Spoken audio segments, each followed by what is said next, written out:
Together a deadly police shooting, what new surveillance video shows in the moments before shots were fired. Plus, curbing impaired driving ahead of a holiday weekend, the warning from law enforcement, and the open offer from a local lawyer. And later, call it the Christmas calf, as the southern resident orcas welcome a newborn, the J-Pod. Good evening, everyone. First to breaking news and a police standoff in southeast Portland's Centennial neighborhood. This is a live view at the area around southeast 148th and Division. That is where authorities say a single suspect fired shots at police. No officers were hurt. The tactical and crisis negotiation teams are on site. Right now, roads are closed to all traffic between Division and Woodward and 148th to 153rd. Those who live within that perimeter are also being asked to stay inside with doors locked and away from their windows. We will update you here as we learn more. Thanks for joining us. I'm David Molko. We continue tonight with surveillance video obtained by KGW News that is giving us a look at the moments before Portland police fatally shot somebody yesterday near Mall 205. The video shows a man running through the parking lot. We have slightly slowed it down, along with part of the police response vehicles in the distance. Authorities say the suspect was wanted for a prior robbery and was accused of shoplifting at the Target nearby. As we reported on Wednesday, police say the man was armed, and during some sort of altercation, 3 officers opened fire, killing him. Investigators say they located a black semi-automatic handgun next to the suspect. A man at a nearby business described hearing those gunshots. And I heard maybe 4 or 5 loud pops, like a gunshots. And I got scared and I what's going on?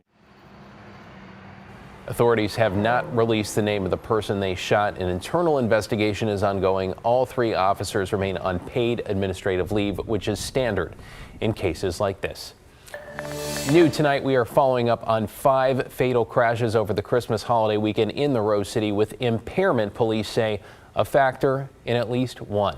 Alma McCarty is in the newsroom. And Alma, as we approach the new year in a year that's seen the most deadly crashes in 3 decades, what's law enforcement saying when it comes to trying to deter people from driving drunk? Well, David, I've heard from a couple of agencies who are increasing patrols on New Year's Eve, including the Oregon State Police, to specifically focus in on impaired driving.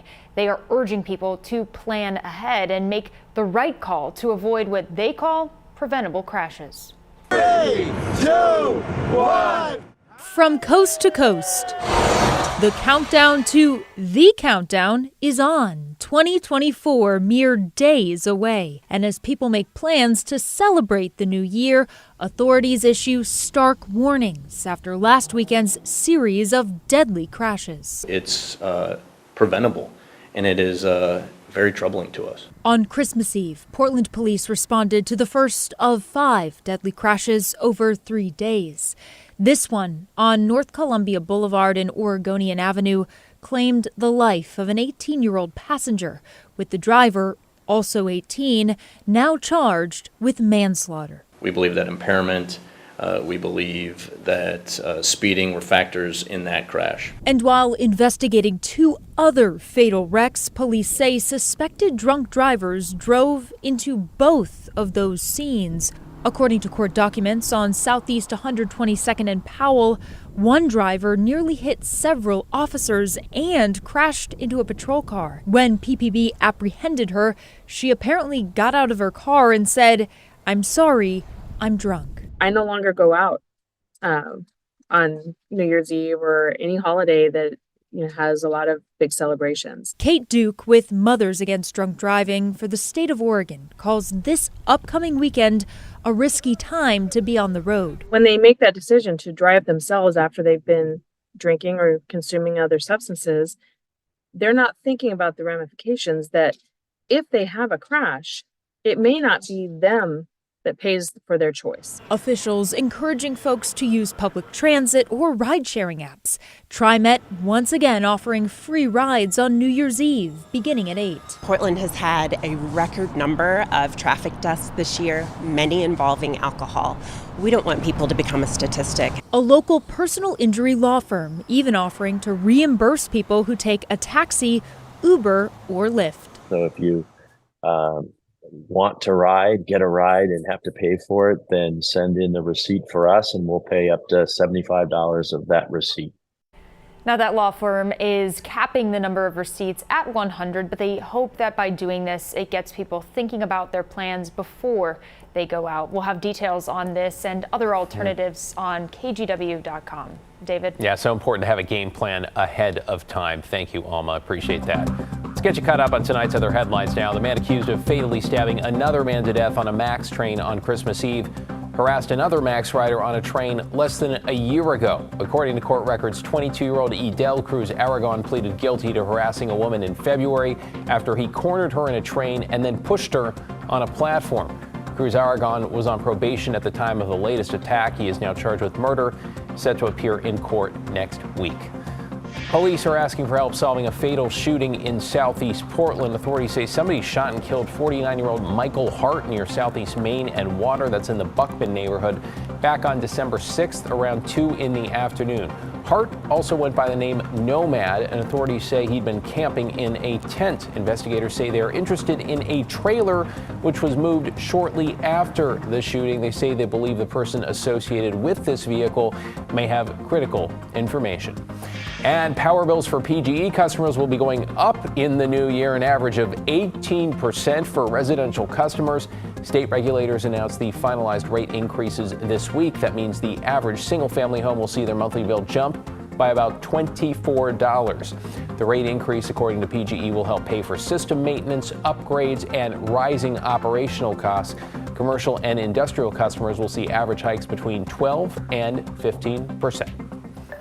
Let's take you outside on this Thursday night. And while we've seen a few showers here and there over the last 24 hours, on the whole, you know what? It's been pretty mild. Chief Meteorologist Matt Zafino's here with a first look at your holiday weekend. Matt. Yeah, you know what, David? We're headed towards one of our warmest, if not the warmest, Decembers on record in Portland. We'll, of course, get the final numbers when the month ends. But it's warm outside right now, relatively speaking, for this time of the year and this time of the night. 49 degrees.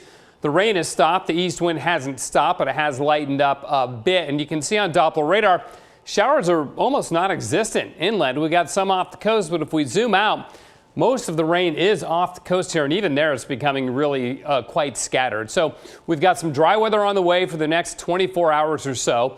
As far as travel goes, all the airports around the Northwest are in great shape. All the airports around the western United States also not showing any delays. And in fact, if you look around the entire country, no delays. Of course, back east, it's the middle of the night, so not surprising. But still, air travel is in good shape right now. We've got east winds still, as I mentioned, 21, 24 miles an hour in Charlottesville, still getting gusts of about 40, 45 miles an hour out in the gorge at the windy spots like Corbett and Crown Point.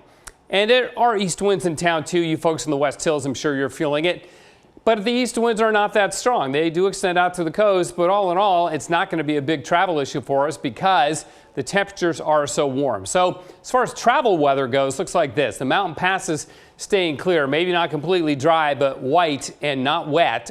Wet and not white because there's no new snow coming our way.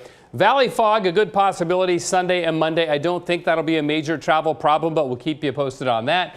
And then the east winds in the gorge, while they'll continue, they'll fluctuate from being strong to not so strong. And again, shouldn't cause much of a problem for travelers through the gorge. David? Yeah, that's a little good news there. Thank you, Matt.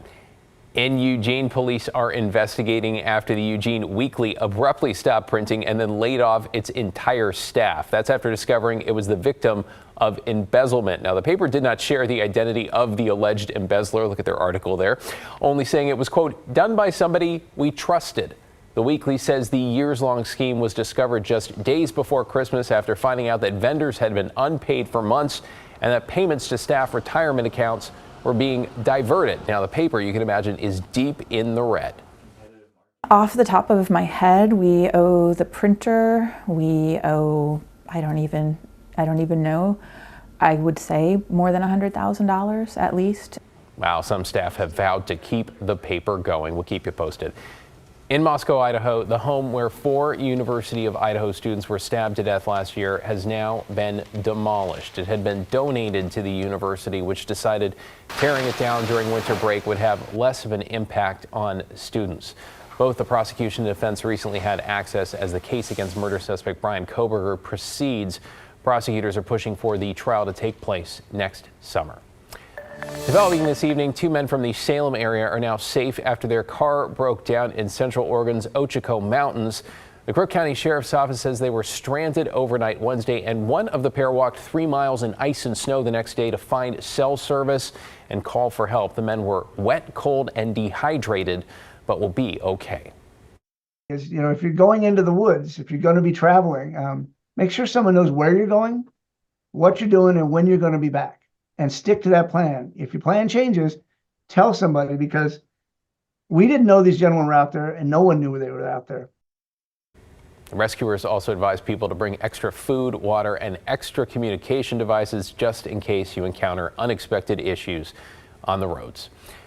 You're watching KGW News. Straight ahead at 11, a brand new southern resident killer whale, the new addition that is worth celebrating.